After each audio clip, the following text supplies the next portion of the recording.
Lemonade for sale. Lemonade for sale. Stossel lemonade. Is everything illegal in America today? Wait. I can't give it to you. I can get in trouble. We were just selling lemonade. I go to the front door. There's about 6 or 7 black vans, all with guns, enough to scare the crap out of you. The police came after this grocery store. It seemed like they thought we had cocaine in the papayas or something. How are you going to tell me what I should and shouldn't eat? Most Americans support laws against prostitution. But what if it were legal? Here it's safe. What if drugs were legal? One country's tried that. I think it's working. But not in America. Here, politicians keep passing more rules. Every day I look over my shoulder, okay, what are they going to find illegal tomorrow? You have no idea what you're up against. This could happen to you. Show me the man, and I'll show you the crime. You say if you followed me around, you'd find 3 felonies? So that's actually an understatement. In America these days, it's like everything is illegal. What's more American than opening a lemonade stand? Would you like some lemonade? Yes, please. Who's first? Thank you very much. Oh, thank you so much. Thank you. Appreciate it. For years, kids have set up stands like this. But today, watch out. The police may bust you. I was like really scared because I didn't know what was going to happen. We were just selling lemonade in our front yard for about 3 days. And the 3rd day, the police decided to shut us down. Their mom heard the police yelling. And I could hear them from inside my house yelling at them. Girls, you have to shut the lemonade stand down. It made me want to open my own stand here in Fox's front yard. There's a cop over there. Will the police bust me? There are so many vague laws that everybody arguably could be caught up in it. Lawyer Harvey Silverglade says America's avalanche of new laws. This is just what the feds added last year. Makes criminals of just about all of us. Every citizen arguably could be shown to have violated some regulation in these stacks, and that's the danger to liberty. The police never told these girls why they were shut down. My husband stopped at the city hall to try to find out, and the city official laughed at him and said, "Really? They shut your lemonade stand down?" And he says, "Yeah, I'd like to see what law I'm breaking." She didn't even know. Eventually, the police chief explained. We're not aware of how the lemonade was made, who made the lemonade, or what the lemonade was made with. We understand you guys are young, but still, you're breaking the law, and we can't let you do it anymore. Appleton, Wisconsin shut down these girls' lemonade stand. And these kids in Texas were stopped too. They said that you needed a permit to sell. In Hazelwood, Illinois, Caitlin and Abigail Mills sold Girl Scout cookies from their own front yard. But then the city sent them a letter ordering them to stop. I looked at it and I was like, "What? Cookies? Come on, it's Girl Scouts." All these people ran afoul of laws they didn't know existed and still don't understand. They're ununderstandable. Not only to people like you who are not lawyers, to people like me. I am a lawyer, and I can tell you, They're incomprehensible to you. Incomprehensible to me. Even the police don't understand. She said the Roberts Kids Lemonade stand violated the law, but 2 officers the previous day bought lemonade from them and tipped them. in Scottsdale, Arizona, Dr. Reed Tarazi is accused of breaking the city's nuisance and property maintenance ordinance. His crime? This tree in his backyard. It's the wrong kind. They said if you don't remove the tree, you'll be fined $2,000 a day. Or I could face imprisonment for 6 months. You bought the house partly because of this tree. Yes. But it turned out this tree wasn't on the Planning and Development Services Department's list of approved trees. It's odd because there are a bunch of them in the area. And so you point this out to the authorities, and they say what? Let us know who they are, and we will cite them as well. In California, Stephanie and Chuck Fromm were fined for holding Bible studies in their home. Need a conditional use permit, CUP, to hold meetings. Okay, and that's tricky. It goes down this road of traffic studies, earthquake studies, land studies. This can be tens of thousands of dollars. You then ask them, how many people make for a meeting? And the code enforcer and his boss that was there from the planning department said more than 3. And you have more than 3 kids. I have 5. Famous people accused of breaking the law can fight zealous prosecutors. They can afford the expensive lawyers who often get them reduced sentences or acquittal. But what if you're just an ordinary businessman and you import these guys? Watch out. You could go to jail for years. We didn't catch the lobster. We didn't see the lobster. Abby Schoenwetter used to import seafood. Then authorities said, "You're in trouble." I did the same thing for 13 years, over and over. Clear customs and FDA, bring the lobster tails in and sell them. Nobody in the government ever had a problem with that until that day when they walked up on the dock and said, "Don't offload your lobster tails." Customs shows up and says, "Stop unloading, put them back." We put them back and we were wondering what the heck happened. They didn't really know the answer. We know that, you shouldn't murder and you shouldn't steal. Those are intuitive. That's old-fashioned. Now, the laws are much more technical and vague. The government eventually said he broke 4 obscure regulations that are on the books in Honduras. That said they had to be packaged in 40-pound boxes. We had them in plastic bags. Everybody was using plastic bags. I started in 1986 and was always doing it the same way. In the end, even Honduras said, no, you've got it wrong. It didn't matter. 7:30 in the morning. There's about 6 or 7 black vans. There's FBI, IRS, National Marine Fisheries Service, Customs. There's about 13 of them on my deck, all with guns. And that was just the beginning of Abby's nightmare. And you were sentenced to? 8 years, 1 month. That's right, 8 years and a month. Maybe he was a repeat offender? Any trouble with the law before this? The worst thing I had was a speeding ticket. That was it. He served 6 years in jail. What's happened to your business? I went broke. What's happened to your family? They went broke also, and it broke up. My kids are back home with their mother, and that's the story. I assume these attorneys general and state's attorneys, they're not evil people. Okay, they're ambitious, they want to make a name for themselves, but they don't want to hurt people who didn't really do nasty things. Most are not evil, but there are a lot of fanatics. Prosecutors have noticed that other prosecutors like Elliot Spitzer, Rudy Giuliani, Senator Richard Blumenthal won high office by racking up impressive conviction records. You see all these regulations around here? They will comb the books and they will find something. This could happen to you. They can take any law that they think you broke and take you to trial. And whether you win or lose, you're going to lose. Because by the time you're done fighting it, you're broke. Of course, the government never goes broke. They must have spent $1 million taxpayer dollars going after I you. heard they spent $5 million. The amount of money that it takes bankrupts the typical individual. How much money does it take? Oh, I've had clients who have spent $10 million. I cannot even imagine how much money they spent prosecuting my husband. The feds tried Jill Barron's husband, Jack, and lost. But instead of apologizing for getting it wrong, they now threaten to fine him $37,000 a day. What terrible crime did the government say Jack and Jill committed? Trying to build a house on their own property.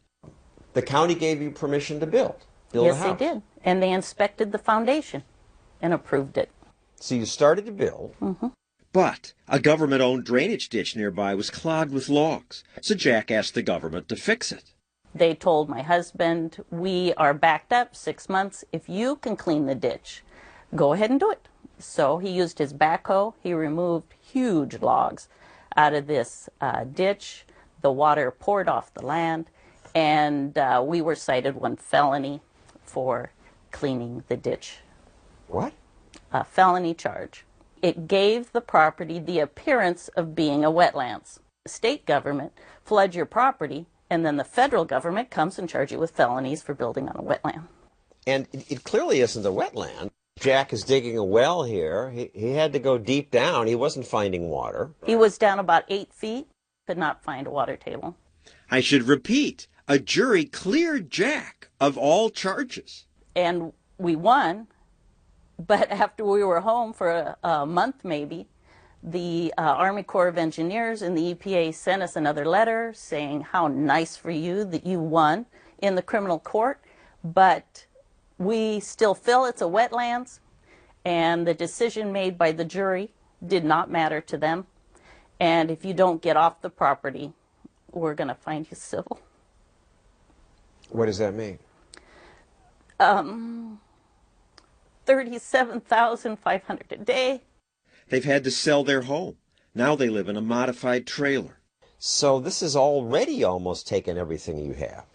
Well, yeah, or I wouldn't live like that.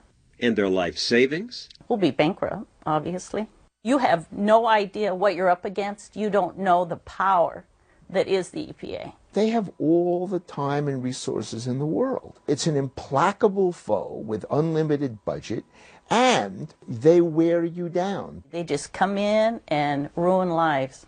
And so our government, that's supposed to be by the people, for the people, sometimes is against the people. Up next, why I had to do this. Wait, stop! Don't drink it! Wait, I can't give it to you. Don't drink it!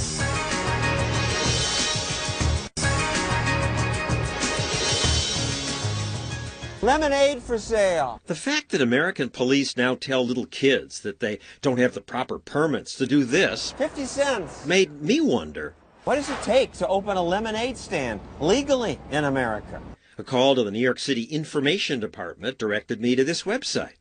This is supposed to make licensing simple. Oh, the wizard. They make it easy. Except, what? There were unintelligible questions. I need an EIN assistant, says the IR. What's an EIN assistant? Oh, an employee identification number. The government said I had to take a 15-hour food protection class to sell lemonade. Bicycle injuries. Equip bicycles with reflectors. I don't have bicycles. After this, there's an exam. Then I'd have to wait weeks to find out if I passed. And if I did, I'd have to buy a government-approved fire extinguisher. I got my fire extinguisher. Might be a fire out here. To do this legally would take months. Forget it. So I did this without a permit. Fox's lawyer gave me the okay if I didn't actually sell anything. I had to give everyone refunds and get the lemonade back. Wait a second. I shouldn't have sold it to you. I have to get it back. Of course, my customers thought this was crazy. It's a silly law.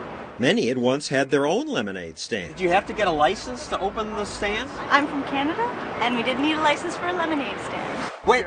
Actually, I can't let you drink this because why? there are so many rules here. I'm not allowed to sell this to you. I have to give you your money back. What are the rules? I didn't have time to get all the permits. What? In Pakistan, you can do nothing. You didn't need any permits in there. That's how it used to be in the United States. It was once easy to start a business here. Back in the 1920s, you take a poor, illiterate Irishman or an Italian, he goes out and buys a used car, paints the word taxi on it, and he's in business for himself. Walter Williams is now an economist, but as this old documentary showed, he got his start driving a cab. I made about $125 a week. But today, he couldn't buy a cab in my town unless he was a millionaire. Politicians here and in most cities now require every aspiring taxi driver to buy one of these medallions. No medallion, you're not legal. But these medallions now cost $1 million. Yes, very expensive. So expensive that only big companies can afford them. So now these drivers are not entrepreneurs, they're employees. Yeah, it's because of the medallion. I cannot drive my own car. It restricts entry, and the purpose of these licenses is to keep outsiders out. No, so it's that to create a inns, safe and orderly marketplace. I believe that. No, the purpose of the licensing is to keep outsiders out so the inns can charge us higher prices. One of the few remaining places where it's still easy to start a taxi business is Washington, D.C. These drivers like that. It's the last bastion of free entrepreneurial system in the industry in America. But now this lobbyist wants to end that freedom. You have to regulate. He wants to bring the dumb medallion rule to Washington, D.C. He wrote a bill that would cut the number of taxis allowed in half. There's too many taxi cabs. These D.C. drivers don't think so. Kill the medallion bill! They like being allowed to work. But the lobbyist convinced this D.C. city councilman to sponsor his bill. We want to professionalize our taxi cab system. Professionalize the system? What's that mean? Well, we want to make sure that the customer has a good riding experience. That sounds good, but... What is this? What is this? Regulations already in the book subject every driver to petty harassment. This is unacceptable right here. Still, at least in Washington, The open entry rules allow newcomers to enter the business. Washington, D.C. is the only major city in America that allows an open entry.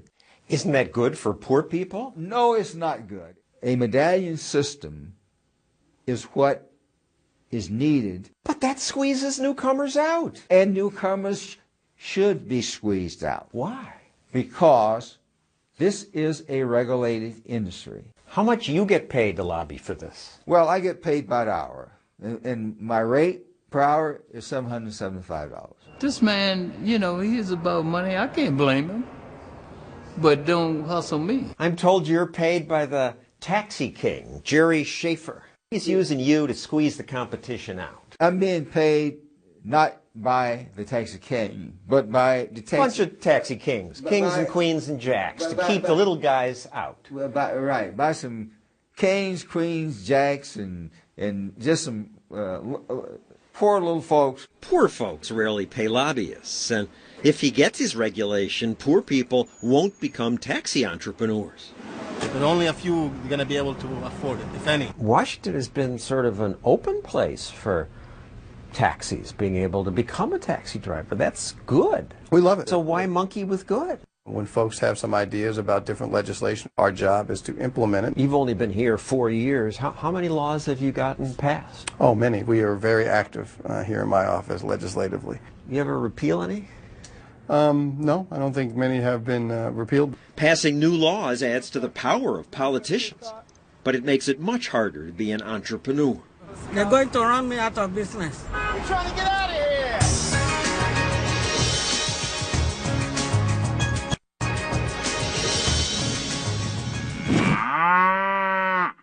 Who decides what you eat? You? Turns out, no. Some towns banned Happy Meals. One banned all new fast food restaurants. My town's mayor wants to limit the salt I can eat. And if you sell certain things that the food police disapprove of, you better watch out. There was a loud banging on the back gate. And I said, what's going on? He goes, we have a warrant to search the premises. Not long ago, federal and state officials raided Rawsome Foods, a food co-op in Los Angeles. They started walking around. They drew their guns, and I'm like, why are you drawing guns? They searched me. It seemed like they thought we had cocaine in the papayas or something. Their crime was selling milk that hadn't been pasteurized. They just went into our freezer and they just took gallons and cheeses and whatever they wanted. A year later, the government raided again. They also raided Sharon Palmer's farm, which supplies Rawsome with its natural food. These people come and invade, ripped my house apart. They took me down to the county jail, booked me, photographed me like a criminal. Palmer and Rawsome's owners were charged with 6 felonies. They could go to jail, all because health officials say raw milk can be downright dangerous. It can. Unpasteurized means the milk hasn't been heated to kill the bacteria like salmonella that can give you stomach aches or kill you. But raw food buyers say things like this. It's pure and healthy and makes me feel good. Oh, please, that's ridiculous. But don't free people have a right to be ridiculous? The hell, this is America. How are you going to tell me what I should and shouldn't eat? Right. I eat lots of Dove bars. These aren't good for me. I also eat chicken. The CDC says because people don't wash chicken properly, bacteria in it causes lots of illness and many deaths. But we don't ban chicken. When the government gets between my lips and my throat, I call that an invasion of privacy. Joel Salatin's one of those back-to-the-earth foodies. Hey, pig. Why do you want to drink raw milk? Because I want to. I think it's healthier and it's good for me, and I've drunk it all my life, sometimes legally, sometimes illegally. Most states ban the sale of raw milk, just as they ban unlicensed lemonade stands. Wait, I can't give it to you. Don't drink it. I could get in trouble. Although my lawyer told me that if no one drinks it, I have to get it back. And I don't make any money, then this is probably legal. You're silly. That indicates this whole societal prejudice against terrible business people. You know, anyone who's in business is a cheater, a villain. The CDC says hundreds of people have gotten sick from raw milk. More than that have drowned in backyard swimming pools. I think we should fill in all the backyard swimming pools and outlaw them. Life is risky. You can die from it. I mean, ultimately, you and I should be able to choose our risk. I mean, I think eating Cocoa Puffs and eating Twinkies and drinking Mountain Dew is risky. But I'm not asking for a government to tell you that you can't do it. For 30 years, Salatin's farmed 500 acres in Virginia. Hey, turkeys. And he's seen government pass more and more rules. Every day I look over my shoulder. Okay, what are they going to find illegal tomorrow? Salatin would like to slaughter his own animals to sell to his neighbors. But as with raw milk, it's only legal if he doesn't make money. You can go into the woods and shoot a deer, put it prominently on the hood of your blazer like an ornament, take it around town in the afternoon sun for a couple of hours, and then take it home, string it up in a tree until you skin it out, cut it up, and feed it to your children. And that's being a great American. But if I take one lamb or one pig and get all the neighbors together and we have a community killing like they used to do, and one neighbor pays me a penny, I'm a criminal. It's logical to think we need government to protect us. If that is what you think, that's fine. Go ask for government protection. But allow my customers and me, who don't have faith in the government, let us opt out. Hey, pig. Basic food freedom of choice should be as important as the freedom to worship, speak, or own a gun. What you doing, pigs? What about the freedom to record public officials doing public work? I'm a reporter. Coming up. Well, you going to jail. In America these days, you never know what's legal. You're going away. You'll be arrested for trespassing. I did nothing. But can police legally arrest you just for filming the authorities? That's next. Our government adds thousands of new laws every year. The feds alone added 80,000 pages of new regulations just last year. Add in state and local laws, and we're drowning in rules. So just disobeying one of these could lead to the police locking me up. So given that the police have the power to lock me up or shoot me, it's important that we be able to keep an eye on them. Fortunately, that's easier today because even our phones have cameras. And a camera is a powerful tool for, as the Romans said, watching the watchman. You're going away. You'll be arrested for trespassing. I did nothing. The problem is that often the watchmen don't want to be watched. In Jones County, Mississippi, a highway patrolman told Pete Ayer, "Stop your RV." Pete's an activist who likes to videotape encounters with authorities. Yes, sir. Open that side door for me, man. Turn that camera off, dude. What's that? You filming? Yeah. Turn it off. How come? Are you filming me? Yes. Turn it off for me. He'd broken no traffic laws, but maybe the police were suspicious of shirtless, tattooed Pete and his big trailer with New Hampshire plates. Pete's friend filmed the encounter and said, "I would like to keep everybody accountable in this situation." Apparently this officer didn't like that. Okay. Another arrived and said, "I'm not shutting it off, officer." Well, you going to jail. Excuse me? Sir. The cops grabbed his camera and arrested him and his friends. They held us in jail, wouldn't let us make phone calls. After about 12 hours, the police let them go. They charged me with possession of a beer in a dry county because there was one unopened beer in the refrigerator of the RV. They had nothing else to stick on me. They couldn't charge him with filming the police because that's legal. And that's a good thing. Just outside my office, a cop claimed a bicyclist rode into him on purpose. But then this video turned up and showed that the officer was the aggressor. That cop was eventually fired. Maybe video like this is why some don't want to be filmed. You guys need something? This is my front yard. I'm just recording what you're doing. It's my right. Actually, not from the sidewalk. This is my yard. In Rochester, New York, when Emily Good heard police stopping a driver outside her house, she went out on her front lawn to film the encounter. One officer didn't like that. Behind us officers when we're doing a traffic stop. I'm allowed to stand in my yard. We'll stand in your house. I'm allowed to stand in my yard. I'm going to stay in. I was in cotton pajamas. You could tell I was holding nothing. I don't think that there's any reason to feel threatened. All I have is a camera. I'm clearly wearing nothing. I have no weapons. It does not matter. You know what? think you're going to go to jail. I'm observing what they're doing and they're arresting me. I don't understand what's going on. The officer took her to jail and charged her with obstructing governmental administration. I did nothing. I did nothing. I think that the young police officer is high on his power. High on his power is a little harsh. He's doing his job. No, it's not his job to take people, observers from their own property and put them in jail.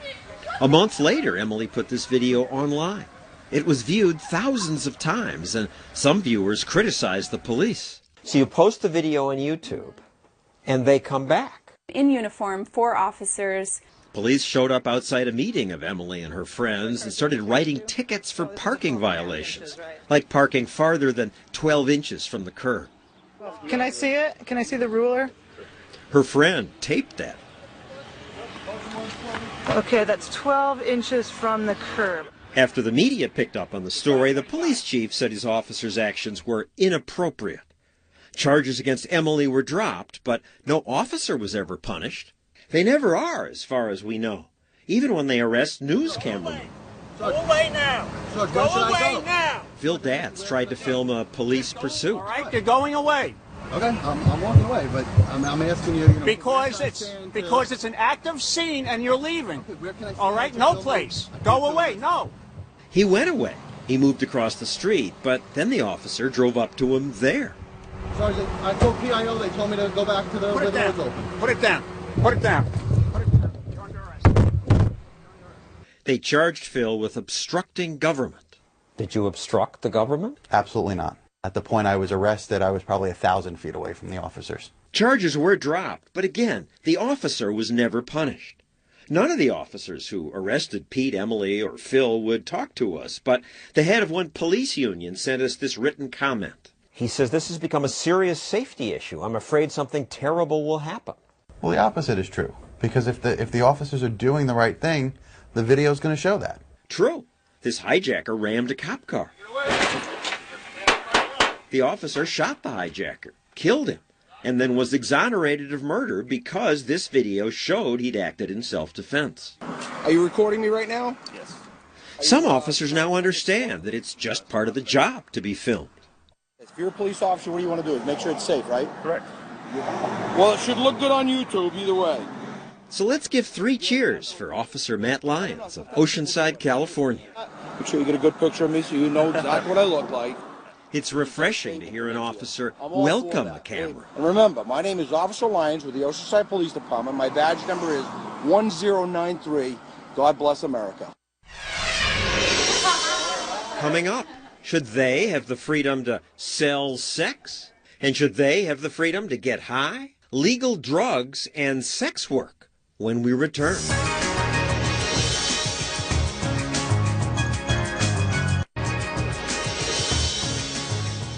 Lots of people in American jails are here for drug use. And that's ironic because the people who make the laws and enforce them, many of them admit they use drugs. Which of you are ready to admit to having used marijuana in the past? Senator Kerry, yes or no? Yeah. Yes. Edward? Yes. The audience applauds. And I didn't like it and didn't inhale. I inhaled frequently. That was the point. Everyone laughs. Yet these same politicians oversee a system that does this. Drug raids like this one happen in America more than 100 times every day. I do. Neil Franklin once led such raids. You've locked up hundreds of people for drugs? Absolutely, and have been responsible for thousands being arrested. You felt good about it? Yeah, we really thought these drugs made people evil. But 10 years ago, Franklin decided that drugs, even hard drugs, do much less harm to Americans than the drug war. Drugs can be and are in many cases problematic, but the policies that we have in place to prohibit their use are 10 times more problematic. Conducting drug raids is one thing that changed his mind. On this raid, a SWAT team broke into this family's house, shot their dog. Once inside, they didn't find any drugs. The owner was just charged with possessing drug paraphernalia. We just don't end up with dogs being shot We end up with kids being shot. We end up with search warrants being served on the wrong home, and innocent people on the other side of the door thinking that they are protecting their home. We should be kicking down more doors. Paul Chabot was a White House drug czar advisor under President Bush and Clinton. They're not kicking the door if somebody's smoking a doobie on their couch. They're kicking the door of somebody who's a violent person with a known history to be dangerous. When they get it right, sometimes they make mistakes, terrorize people. Because that accident happens should not be the reason that we do away with the program. Do away with it, says Franklin. It didn't stop drug use, but it created violence. Tens of thousands of people are dying. Not because they get high on drugs, but because when something's illegal, it's sold on the black market. And that causes crime. Drug dealers can't call the cops if someone tries to steal their supply, so they arm themselves to the teeth and form gangs. We have the violence of these gangs competing for market share, and people get hurt. Especially kids. Drug gangs constantly look for new recruits. Some of these gangs have better recruitment programs than Fortune 500 companies. They know what to say to kids. He demonstrated how they recruit kids. Check this out. Look what I got on my feet, man. Wouldn't you like a pair of these? Just run right over there to Foot Locker, get yourself a pair. When you get up, come back and show me them, man. Okay, kid comes back, man, they looking good, man. Wouldn't you like to be able to buy a pair of them every week? Man, if you hang out with me, this is what you could be. You could have this. A few days later, the dealer sees the kid again. What, you dissing me or what, man? You know you owe me. Well, you offered me sneakers. You got my $120? Oh, you don't? Okay, well, here's what you got to do. You hold this for me. That's all you got to do for me, all right? Just stand here. Just stand here and let me know when 50 comes, and you'll get to keep the sneakers. I got you. And if drugs were legal, people assume there would be more of that. No, see, you don't understand. It is the policy of prohibition that causes that environment. And we don't have these kids on the corner, you know, I got a fifth of Jack Daniels here for you. You want that? Jack Daniels is sold by businesses in safe, well-lit places. There's no violence here because this is legal. But there used to be violence in places like this. Gangsterism was a natural sequel. Violent crime is why America ended its 9 years of alcohol prohibition. Al Capone, commissar of vice and corruption. We created organized crime. Al Capone. Organized crime existed well before Prohibition. But much less of it. Here's the murder rate about 80 years ago. It rose when alcohol was banned, dropped when it became legal again. If we were to do away with our drug laws and just sort of legitimize narcotic use in this country by saying let adults do what they do, we know statistically the drug usage numbers are going to skyrocket. But we don't know that. People think were it not for drug laws, drug abuse would be rampant. But Portugal decriminalized all drugs 10 years ago, and the number of abusers did not skyrocket. Actually, they have. In Portugal, which people often talk about today as a success, it's actually a blatant failure. We went to Portugal. He's just wrong. We had a huge problem with drug use. This man is Portugal's drug czar. We had around 100,000 people hooked on heroin. 15 years ago, heroin users shot up in the streets and junkies set up tent cities. Then, instead of doing what we've done, they tried something different. They decriminalized every drug. Crack, heroin, you name it. Is legalization. We have the most liberal model in the world. Drug use is treated more like a parking ticket than a crime. People caught with drugs, like this man found with hash, get a slap on the wrist, sometimes a fine. When the law passed, did stoned people run wild in the streets, taking heroin and crack? That's so not true. This woman served in Portugal's parliament. People now take a more responsible attitude towards certain drugs. There's no police after them to choose for them. Despite that freedom, independent studies found that the number of people who say they regularly do drugs stayed about the same. And more importantly, the numbers of addiction itself decreased a lot. We saw this woman openly smoking a joint near some police officers. But we saw more public drinking than drug use. Drug abuse is down, say authorities, and drug crime is down. The police forces were a little bit suspicious. At first, this police inspector had doubts about the law. But now he says it works. The level of conflicts on the street are reduced. Drug-related drug is reduced. In fact, now the police are not the enemies of the consumers. And teen drug use is down. It brought some peace to these debates. But in America, the drug war rages on. Coming up, another war against prostitution. We don't sell access to the intimate self. It creates the idea that human beings are no different, no better than stuff. But these sex workers say, what is she talking about? I choose to do this. This is what I want to do.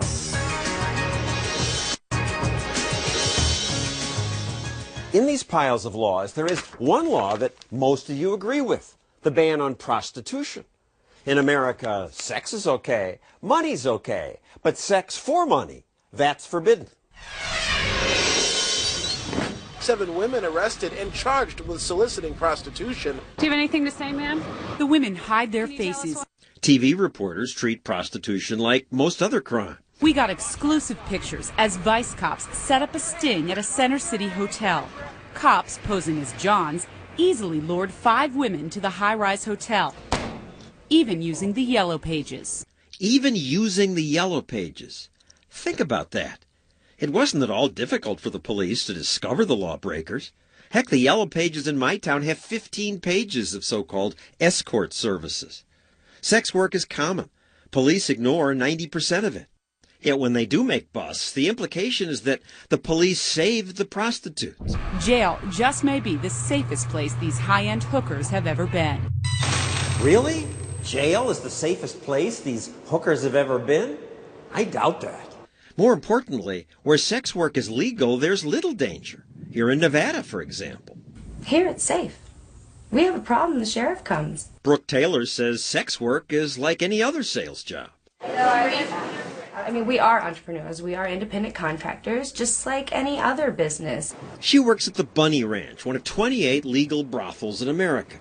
Dennis Hoff is her boss. You're a pimp. You're exploiting these women.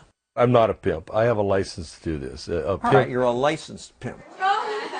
500 women choose to rent out their bodies at his brothel. Your claim you're having fun? Oh, yeah.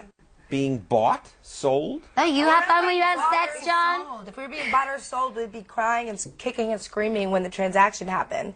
Are we doing that? No. But wait a second. Don't you feel demeaned? Not at all. The U.S. State Department calls the act of selling sex for money inherently demeaning. Sex is supposed to be spontaneous. According to whom? Who made the sex laws? It's just for money. Right, well, don't you model for money? It's the same thing. Sex is different. Sex is more intimate. You're still showing your body or exploiting yourself. I choose to do this. This is what I want to do. I assume you have no other options. You felt I have pushed into- several options. Before I did this, I had a nice paying job. So why do you do this? Because I want to. These girls can go out on dates and give up sex, and it's fine. But if a guy leaves a $100 bill on the dresser, there's something wrong with that? Interesting question. It's not that complicated to appreciate why we don't want to legalize prostitution. I put it to former prosecutor Wendy Murphy. She's locked prostitutes up. We don't sell access to the intimate self. It creates the idea that human beings are no better than stuff. Slavery is against the Constitution. It has been for a long time. We find it... But slavery is involuntary. That's forced. Prostitution is very close to slavery. It's inconsistent with everything we know about what freedom means, to subject humans to market forces. What? She lost me there. Humans are subjected to market forces all the time. Ever see a fashion show? Or a professional sports draft? Or a boxing match? 2 men could beat each other's brains in a boxing ring legally.